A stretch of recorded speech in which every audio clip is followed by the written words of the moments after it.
내 인생에 남은 소망이 또 있다면 실버 버튼을 받는 구독, 좋아요 부탁드려요. 제발. 안녕하세요. 공시 이슈지 코너 난공TV의 OPD입니다. 안녕하세요. 수업뉴스 이광호 대표입니다. 네, 올해 첫 시행된 국가직 7급 피셋의 경우 체감 난도가 높았다는 평이 많았는데요. 이번 시간에는 국가직 7급 1차 피셋 합격성과 경쟁률 등을 살펴보겠습니다. 그럼 합격성부터 먼저 살펴보겠습니다.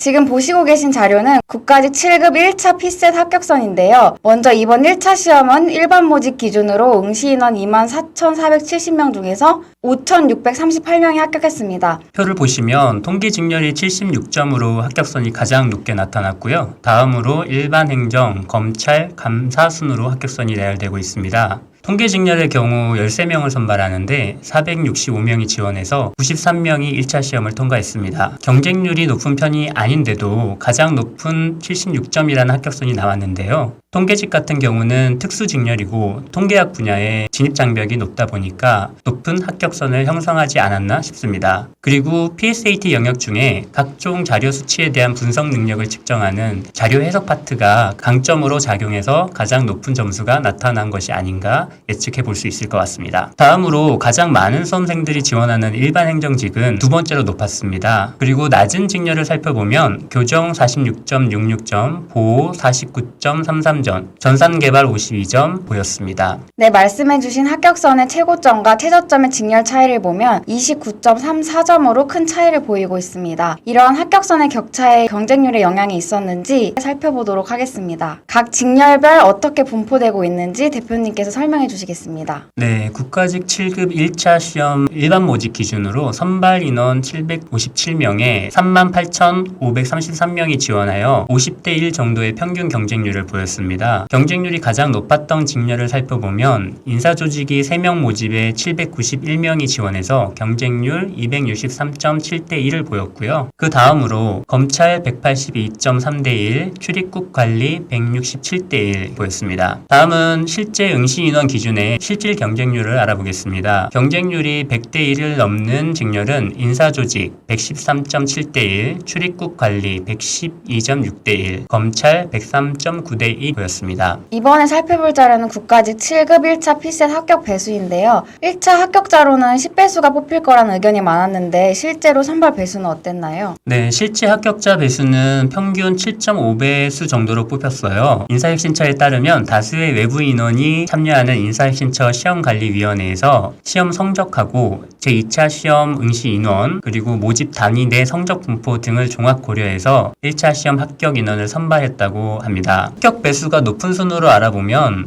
인사조직이 8.3배수, 감사가 8.1배수, 그리고 출입국 관리가 8배수 순으로 나타났고요. 5급 공채의 경우와 좀 비교를 해볼 수 있을 것 같은데요. 2010년까지 10배수 가까이 뽑아오다가 2016년부터 지금까지 7배수 안팎으로 선발을 하고 있습니다. 7급의 경우도 올해가 첫 시행이었는데 이런 경향을 따르고 있는 게 아닌가 좀 추측해 볼 수 있을 것 같습니다. 발표 이전에도 10배수 내외라는 기준이 수험생들 사이에서 관심이 많았는데요. 아무래도 선발 배수의 축소로 합격을 가늠해보고 2차를 준비하시던 수험생분들께서는 다소 당혹스러우실 수도 있을 것 같습니다. 네, 이번에는 합격자 현황을 살펴보려고 하는데요. 먼저 여성 합격자의 비율이 역대 가장 높았다고 하죠.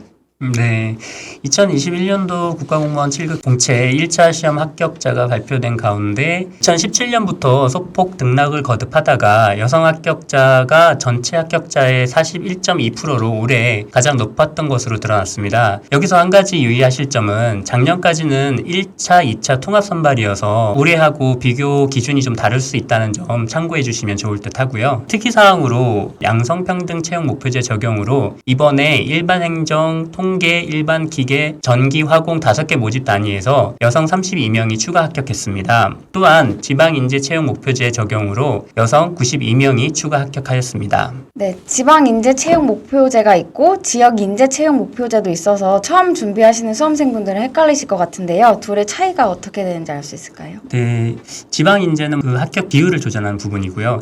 지역인재 채용 목표제 같은 경우는 여러분들 여러 번 들어보셨을 텐데 7급하고 9급으로 좀 나뉘고 있어요. 있는데요. 7급의 경우에는 4년제 대학 졸업 예정자를 학교에서 추천을 통해 선발해서 1년간 수습 근무를 한 이후에 일반직 7급 국가공무원으로 임용하는 제도이고요. 9급 같은 경우는 특성화고, 마이스트고 등 졸업 예정자를 학교 추천을 통해서 선발해서 6개월간 수습 근무 후 일반직 9급 국가공무원으로 임용하는 제도입니다. 네, 헷갈릴 수 있는 용어까지 알아봤고요. 다음으로 일정을 살펴보겠습니다. 1차 피셋 합격선이 발표되고 이제 2차를 준비하시고 계실 텐데요. 이후 일정을 한번 살펴볼까요? 네, 2차 시험은 9월 11일에 전국 5개 지역에서 오전 10시부터 11시 40분까지 총 100분간 시행될 예정이고요. 시험 과목은 직렬별로 4개 전문 과목이고 각 과목별로 작년보다 5문항이 늘어서 25문항이 출제됩니다. 합격자 발표는 약 한 달 뒤인 10월 13일로 예정되어 있고요. 이어서 3차 면접의 경우는 11월 14일에서 17일 사이에 진행됩니다. 최종 합격자 발표는 11월 29일에 발표될 예정입니다. 2차 시험까지 얼마 안 남았는데요. 새로운 것을 공부하는 것보다는 지금까지 공부해온 것들을 내 것으로 만들기 위한 과정에 좀 집중해 주시면 좋을 것 같습니다. 네, 자세한 시험 장소는 9월 3일 금요일에 사이버 국가고시센터를 통해 공고될 예정이니 참고해 주시기 바랍니다. 네, 이번 시간에 국가직 7급 1차 피셋 합격선에 대해 분석을 해보았습니다. 이번에 처음 도입이 된 만큼 많은 분들께서 관심이 있으셨을 것 같은데요. 현재는 국가직 7급에만 피셋이 도입되었지만 추후 지방직도 적용될 가능성이 있지 않을까 싶습니다. 네, 지금까지 해오신 공부 마무리 잘 하셔서 9월 11일에 원하시는 결과 얻으셨으면 좋겠습니다. 난공TV의 OPD와 수험뉴스 이강호 대표님이었습니다. 시청해주셔서 감사합니다. 감사합니다. 전국 수험생 여러분, 구독, 좋아요, 알림 설정 부탁해요.